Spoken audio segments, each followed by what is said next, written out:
நம்ம இன்றைக்கி பார்க்குற வீடியோ பார்த்தீங்கன்னா பொள்ளாச்சி டு கரூர் தேசிய நெடுஞ்சாலையில் கோவிந்தாபுரங்கிற ஏரியாவில் 1 ஏக்கரா விற்பனைக்கு வந்திருக்குங்க. அதுதான் நம்ம இன்றைக்கி வீடியோவில் பார்க்குறோங்க. பாருங்கள், அந்த கார் தெரிகிறது தான் வந்து மெயின் ரோடுங்க. கரெக்டாக 500 அடிங்க மெயின் ரோட்லேருந்து. சூப்பரான லேண்டுங்க. இந்த லேண்டுக்கு வந்து அமராவதி வாய்க்கால் பாசனம் இருக்குதுங்க. கரெக்டாக ஒரே 1 ஏக்கராங்க. தெரியுது பாருங்க, இதுதான் வாய்க்காலுங்க. இந்த வாய்க்கால் ஒட்டு மாதிரி இருக்கிற லேண்டு தானுங்க. ரோடு பேஸ் வந்து பார்த்திங்கன்னா கிட்டத்தட்ட ஒரு 200 அடி வருங்க. இதில் ஃப்ரீ இபி சர்வீஸ் இருக்குதுங்க. நிறையா பேர் மெயின் ரோட்லேருந்து 2வது பூமியை கேட்டிருந்தாங்க. அவங்களுக்கு வந்து இந்த பூமி வந்து கண்டிப்பாக சூட்டபிள் ஆகுங்க. எல்லா ரைட்டு இபி சர்வீஸோடு வேணும் நிறையா கேட்டிருந்தாங்க. அவங்களுக்கும் இந்த பூமி வந்து செட் ஆகுங்க. 1 ஏக்கரா இபி சர்வீஸோடு பிடிக்கிறது ரொம்ப சிரமங்க.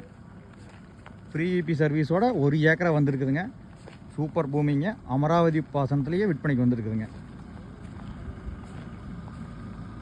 இந்த மக்காச்சோளம் போட்டுக்கிற காடு தான் விற்பனைக்கு வந்திருக்குதுங்க. இந்த லேண்டை பார்க்குற மாதிரி இருந்தால் கால் பண்ணுங்கள். நன்றி, வணக்கம்.